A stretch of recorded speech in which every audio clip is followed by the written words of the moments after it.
class 10 students. We are doing chapter number 4, refraction of light in plane surface, and today I'll teach you a very important topic. The name of the topic is critical angle and total internal reflection. So children, please listen carefully. See, here we will consider the refraction of light from a denser medium like glass or water to a rarer medium such as air at different angles of incidence. When a light ray traveling in a denser medium falls on the surface separating the two media like air and glass here, so it is partly reflected into the denser medium and partly refracted in the rarer medium. The refracted ray bends away from the normal on the surface at the point of incidence, obeying the laws of refraction. So suppose now the angle of incidence is I. This is the incident ray, this is the reflected ray, and this is the refracted ray. So you know the first law of reflection of light, that angle of incidence is always equal to the angle of reflection. So this is angle I, this will also be angle I, and angle R is angle of refraction. Here angle of refraction is greater than the angle of incidence because the ray of light is going from denser to the rarer medium, so it will bend away from the normal. Here the angle of incidence is less than C. C is a special angle which is given the name of critical angle and it is represented by capital C. Now, if we go on increasing the angle of incidence, like I will show you, I further increase the angle of incidence. Now, I have increased the angle of incidence. So, again, a part of the light will be reflected back and a part of it be refracted. Same way, angle of incidence will be same, angle of reflection, angle of incidence same, and this is the angle of refraction. Now, if I further go on increasing the angle of incidence, the refracted ray will bend more and more towards the surface. So, a case will be reached. See the second diagram, that the refracted ray will lie on the boundary. This is the incident ray and this is the refracted ray. A point will be reached when the refracted ray will lie on the boundary, and this is the reflected ray making the same angle as the angle of incidence. See, this is the incident ray and this is the refracted ray which lies on the surface such that the angle of refraction becomes 90 degrees.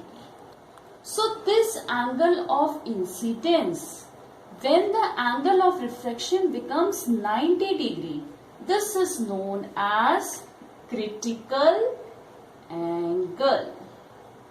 So what do you mean by critical angle? The angle of incidence in the denser medium corresponding to which the angle of refraction in the rarer medium is 90 degrees is known as critical angle.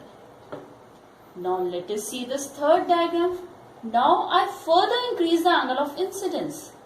Now it becomes greater than C. Angle of incidence is greater than the critical angle. So what will happen?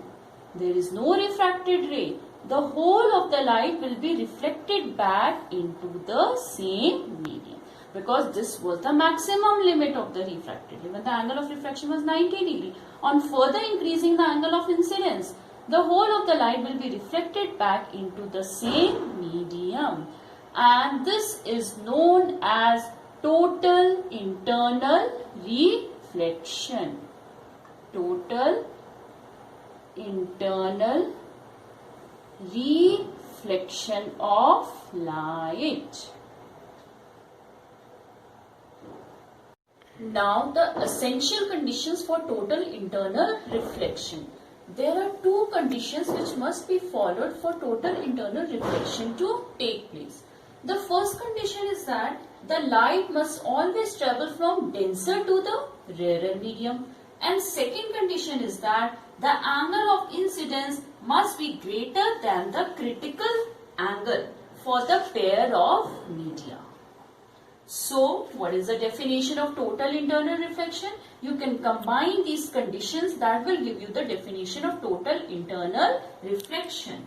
When a ray of light traveling in a denser medium is incident at the surface of a rarer medium at an angle of incidence greater than the critical angle for the pair of media, the ray is totally reflected back into the denser medium. This phenomena is called as total internal reflection. Now the next topic is relation between the critical angle and refractive index. See this figure. Here the ray of light is going from denser to rarer medium. Glass is a denser medium, air is a rarer medium. This is the boundary surface separating the two media and this is the normal. This is the incident ray falling at an angle of incidence I. Now it is refracted along the boundary. Angle of refraction is 90 degree. That means this angle of incidence is the critical angle for this pair of media, for glass and air. Angle of incidence is equal to the critical angle. That is why angle of refraction is 90 degrees. And this is the reflected ray. Now, to find the refractive index, we know the refractive index of air with respect to glass is given by sin I upon sin R. The angle of incidence is equal to C, which is the critical angle, and angle of refraction is 90 degrees. Now we know sin 90 is 1. Therefore, the refractive index of air with respect to glass equals to sin C upon 1, which is sin C. Therefore, refractive index of glass with respect to air is equals to 1 upon refractive index of air with respect to glass by the principle of reversibility of light. This is equals to 1 upon sin C. And what is 1 upon sin C? Cosec C. That means refractive index of the given medium with respect to the air is equals to cosec C, and C is the critical angle.